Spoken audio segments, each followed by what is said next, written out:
रोते रोते mummy papa को स्कूल के गेट पे छोड़ के कब अंदर जाके हंस पड़े पता ही नहीं चला।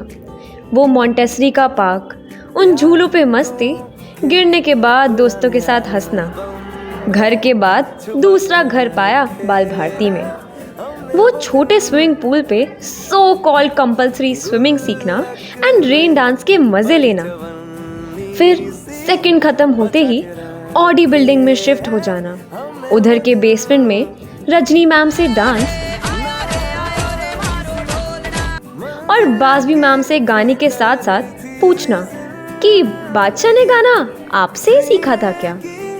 ऑडी की बिल्डिंग से फुटबॉल कोर्ट तक फ्लाइंग फॉक्स करके जाना, फुटबॉल ग्राउंड में और पागलों की तरह भागना।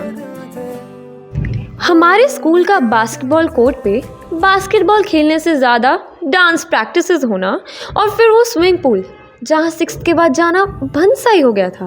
क्रिकेट ग्राउंड में क्रिकेट खेलते खेलते 5th में पहली बार अपॉइंटमेंट्स बनने की फील लेना, 6th में पहुँच के 6 सब्जेक्ट लेना भी अलग ही थ्रिल था। और नई बिल्डिंग में आके बड़ा मेडिकल रूम देखा जहाँ पुदीन हरा या डाइजीन से सारी बीमारियाँ दूर हो जाती थी और फेक बेहोश हो जाते थे ग्लूकॉन डी के लिए। आर्ट रूम में जाके वो क्लासिक ड्राइंग बनाना, 2 पहाड़, एक सन, एक नदी और साइड में क्यूट सा घर। और कोई बोरिंग सब्जेक्ट की क्लास होने में ऑटोमेटिकली वॉशरूम का रास्ता बड़ा हो जाना वाज परमानेंट।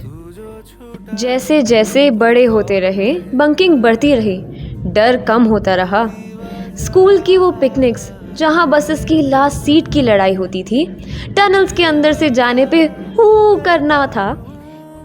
फिर ब्रेकिंग न्यूज़, दुनिया में लगा लॉकडाउन कोविड की वजह से। 1.5 साल मीट पे सोते सोते क्लासेस ली, फिर बुला लिया हमें 2 बोर्ड्स देने, नॉट फेयर। फिर आ गए हम स्कूल के आखिरी 2 सालों में, जिसमें हमने सोच लिया अब तो सब उखाड़ लिया है भाई। क्लासेस में शोर कम और कॉरिडोर्स में ज़्यादा सुनने को मिला। सारी चीज़ें लपेटने का मन करता था कि अब कुछ भी मिस ना हो जाए, क्योंकि ये तो वापस नहीं आने वाला था। वो स्केटिंग रिंग में अपनी क्लास असेंबलीज रिकॉर्ड करना, पीछे से मीनू मैम के रूम में देखना कि मैम आ गई हैं क्या। सारी टीचर्स के साथ भाईचारा बन गया। अपने सीनियर्स को बढ़िया सा फेयरवेल दिया भंगड़ा और मस्त पुराने गानों पे नाच के। उन्हें रोते हुए देखते हुए ये रियलाइज़ नहीं हुआ कि 1 साल बाद हम भी शायद इसी स्टेट में होंगे। फिर 12th में आते ही मज़े तो ऑब्वियसली सारे लेने ही हैं, बट पढ़ाई साथ में कैसे मैनेज करें धर्म संकट था। इंटर यूनिट वाला बैच बने हम, रात दिन स्कूल में रह के जो यादें बनाई और सारे एलुमिनाइज को जलाया।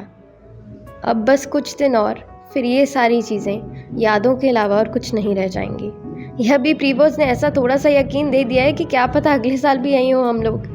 पर सानू की हम तो फेयरवेल की डांस की प्रैक्टिस करेंगे। और आज का फेयरवेल का दिन आ भी गया। ये तो 14 साल बाद एक्सपीरियंस नहीं करना था।